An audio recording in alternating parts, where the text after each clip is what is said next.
Well, hello everyone. It is 2 o'clock, so I'm going to go ahead and get started. My name is Lydia Burton.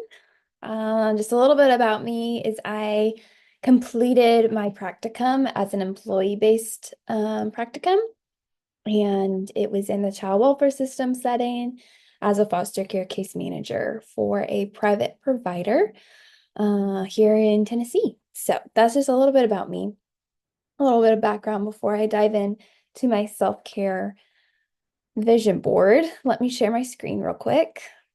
There we go. Let me get a little bigger. Hopefully it gets a little bigger so that there we go. All right, y'all. So just a little bit about self-care and how I practice self-care personally. I think self-care can mean different things for everybody. And for me, it involves a lot of doing. I struggle sometimes to sit still. So a lot of my self-care activities and the things that I currently practice for self-care and can see myself pursuing in the future are more activities or projects or things of that sort.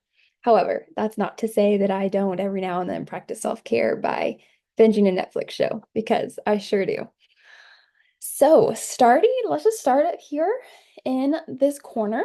One of the ways I practice self-care is through physical exercise. It's really helpful for me. It does a lot for me physically, obviously, but also emotionally. It gets my mind in a good headspace to where I can really connect with the people around me. I can connect to myself and the emotions going on inside too.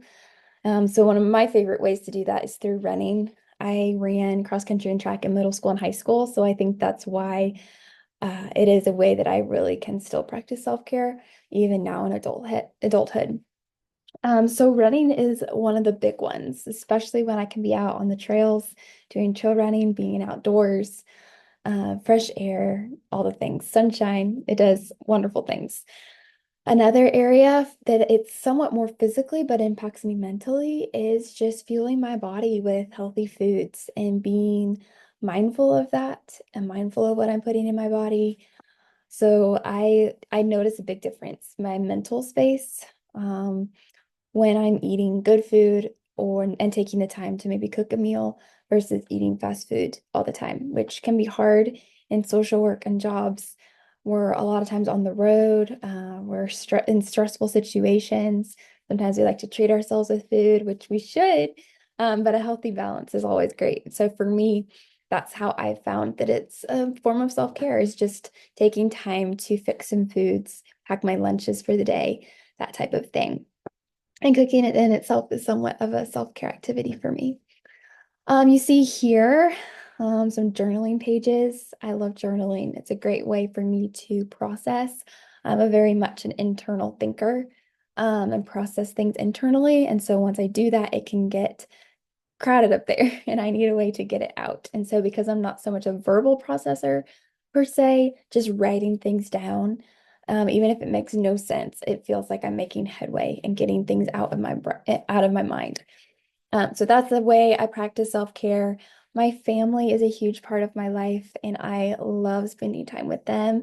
When I spend time with them, I feel just peace, um, which is, I know, a privilege and a blessing. So that is why they're on here. Some of these are ways that I think I want to practice self-care after school is done. So I've been compiling a list of things I want to learn post school. So once graduation's passed in December, I hope to kind of learn new hobbies, which I can foresee being a form of self-care for me. So a couple of those is learning how to make sourdough bread and learning embroidery. I think that would be such a great way to keep my hands busy if I do need to just chill, maybe watch a show on Netflix, still keep my hands busy so that I can relax more.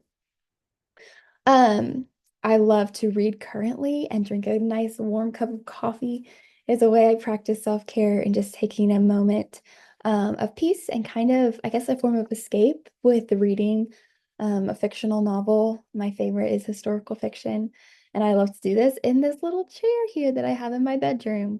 So that's a form of self-care. honestly, this is gonna sound so strange, but once again, doing something with my hands and activity is a form of self-care for me. And so just cleaning is a way that I practice self-care. Like if I'm stressed or I feel overwhelmed, I just need to clean. And one, I think it's the act of cleaning, but two, I think it's an act of kind of getting my life in order, the ways I can control it, getting those under control, really helps ease some stress and anxiety. A warm shower is always good. Self-care, we love that. I love this picture because it also has the warm light coming in. And that just always is a warm feeling that I love to see. Another area that in the future I want to use to probably practice self-care is learning watercolor. I think that would be so much fun and a way to just kind of unplug and have a more artistic outlet. A way currently I do self-care is getting my nails done. It's just like it's a splurge. It's a little bit of pampering, which is awesome. So I love to do that every now and then. And then just stopping and breathing. This was a part of our self-care techniques that we learned in class this semester. Some videos and some readings on it. And I've learned it is so beneficial.